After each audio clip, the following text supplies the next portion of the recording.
This has Flames fans fired up. Dustin Wolf had one of the best regular seasons a rookie has ever had, and he was nominated for the Calder Memorial Trophy. The winner has now been revealed, and let's just say Flames fans are pretty fired up about the result, both positively and negatively. We're going to get into all that and more in this video, but first I want to welcome you to Flames Digest. I'm Mark Griffith. If you're new around here and you love the Flames, make sure you subscribe so you can stay up to date on all the latest news, updates, reports, and rumors revolving around your Calgary Flames. We would love to welcome you to the Flames Digest family. Let's hop in and talk about how Wolf was snubbed. Yes, I don't think it comes as a huge surprise that Dustin Wolf didn't win the Calder Trophy this year, and that is mostly just because the Flames weren't able to make the playoffs. He single-handedly carried the Flames away from being an absolute basement team this year. Our offense and power play and penalty kill were absolutely atrocious, but you look at Dustin Wolf, the numbers he put up, the wings he strung together, kept the Flames competitive, and it really gave the fan base some hope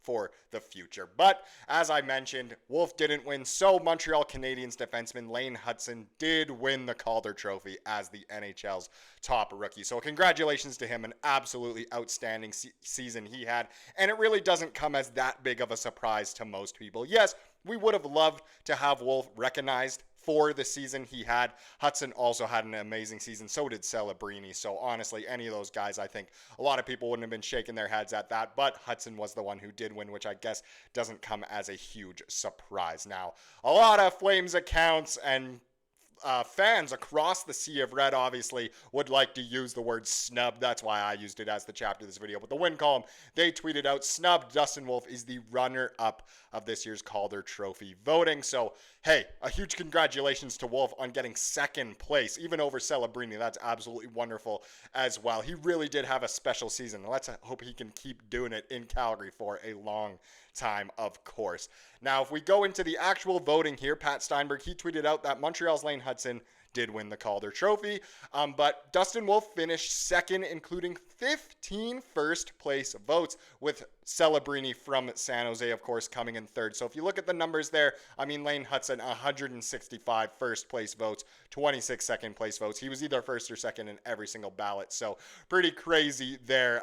Again, what a season he had. All of the those secondary assists sure help the stat line, don't they? No, I have nothing against Hutson. He is obviously a very special player, but Wolf there getting 15 first-place votes is absolutely excellent to see. Glad at least some people recognize just how great of a season he had. 96 second-place votes, so really, most people thought he deserved that second place. 59 third, 17 fourth place, and 1 fifth place vote. And Celebrini as well, not too far behind Wolf in the voting. He had 11 first places and a handful of other ones there. So really, I think a lot of people thought it would go Hutson, Wolf, Celebrini, and that's exactly how it went, which is obviously great to see. We would have preferred something different, as, we obviously are a little bit biased and love Wolfie a little too much as we howl at the Dome, but again, a huge congratulations to him there. But one thing that's interesting is that he actually only appeared on 188 of 191 valid ballots cast for the Calder, as Ryan Pike tweeted out here. So 3 people left Dustin Wolf out of their top 5, which is pretty crazy when you think about it. So here are the writers/media people who voted Dustin Wolf 4th or 5th on their Calder ballot. Most interestingly enough for me is PK Subban. Obviously, he probably voted Hutson as his top, as he was also a defenseman on the Habs. You can go down the list there, and there's some interesting ones for sure. Like, we have Max Boltman from The Athletic. Usually The Athletic is on top of it. Stu Cowan, another Montreal guy, probably had Hutson first and just wanted to make sure he won, so didn't vote Wolf. Won't go over all of them, but there are quite a few interesting names in there for sure. Scott Wheeler as well. He's a draft guy usually, but him leaving Dustin Wolf out, maybe he's a little too focused on the juniors and doesn't care about the pro level enough, because how are you leaving Wolfie off your ballot? So that was interesting, and this is something that actually has Flames fans fired up negatively, and that's the fact that Wolf was left off some of these ballots quite surprisingly.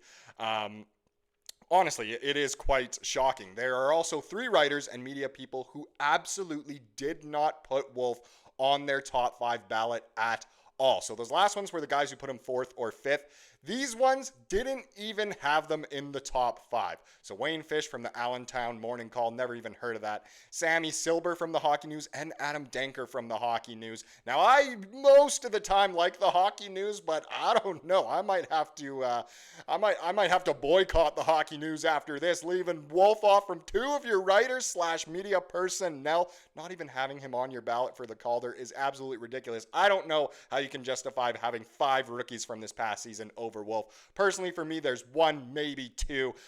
Well, really, for me personally, there's 0, of course, as if that wasn't obvious. But to not have Wolf in your top 3, let alone in your top 5, pretty crazy. Obviously, the last list was the top 3. This one, the top 5. I don't know. There's maybe something a little too fishy going on there. But either way, we can't hate too much because Wolf still did get second. Now, the last Flames player to finish second in Calder Trophy balloting prior to Dustin Wolf was actually Jarome Iginla way back in 96-97. That's before I was even born. So pretty crazy that if Wolf, is already being compared to Iggy, and Wolf, continues his legacy in Calgary and has a legacy like Jarome Iginla's, oh my goodness, are we going to be absolutely blessed for the next, let's say, at least decade and a half here with Wolfie between the pipes. So that's pretty cool to see that we almost had a Calder winner in Calgary for the first time since it was the 80s, right? Was the last time we actually had one.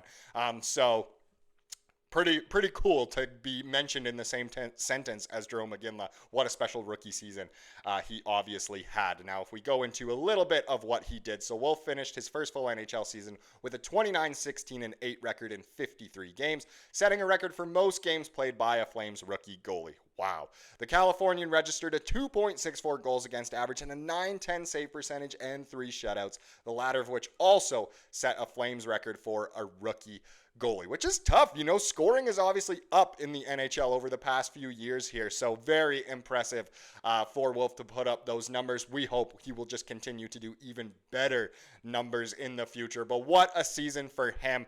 Obviously, we would have preferred if he had won, this trophy, this individual award, but unfortunately we know how good he is, but he did in some eyes get snubbed. Now, if we take a look at some fan thoughts, these ones are honestly just super realistic ways to look at it from Flames fans, and I just wanted to show these. So Noor here said, wow, that's a huge compliment to him beating Macklin.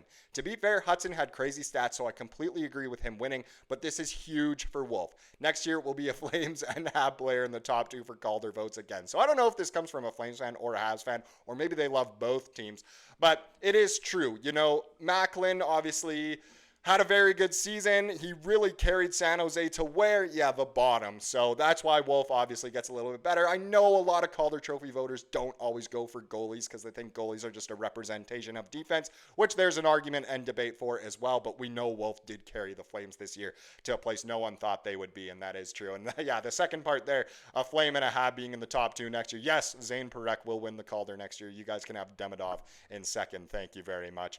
The other one I wanted to show was this one. So Rick C in YYC said, a little surprised. I thought he'd be 3rd behind Hudson and Celebrini just due to the first overall bias towards Celebrini, but I'm happy for him. Absolutely. I think a lot of people would have swapped the 2 in their votes for sure, especially from fans if they were allowed to vote, just because, A, Wolf is a goalie, and B, obviously, Celebrini did come first overall. As YYC Papa here said, TBH, that bias and the anti-goalie bias are the only reason he and Celebrini are close. I'd say 1 to 4 are spot on, and their spots TBH. I think Michkov came 4th. And the only thing that's really off is if you took about 300 points from Celebrini and put them on the Wolf, separations would be better. As we saw in the numbers earlier, that could be true. It was close between 2nd and 3rd, but obviously could happen that Wolf should have gotten 2nd way easier, maybe even 1st if you look at secondary assists for Hudson. Again, I just had to say it twice. But overall, a huge congratulations to Dustin Wolf, and I think the fan base for the most part are fired up in a good way and are just so happy that we have Wolf for the future. Now let's get into the comment of the day to wrap up this video, as we love to do here on the channel. And it comes from yesterday's video, of course, and it comes from Advanced Web Solutions. Now, they said, or it comes from the last video on the channel, there wasn't one yesterday, having Kevin Ball at 6'4" and Miller, K'Andre Miller if we trade for him, at 6'5" would be a pretty impressive decor moving forward. I don't hate this move at all, but not sure if you could get more elsewhere. Yes, of course, try and get the most you can in a potential Rasmus Andersson trade, but honestly, K'Andre Miller, not the worst thing the Flames could go for. I'd hope for a little bit more from New York, but again, rumors are rumors, and maybe Craig Conroy is testing the waters over in the Big Apple. Thank you so much for watching this video. Please subscribe, like you saw here today, and have a wonderful rest of your day.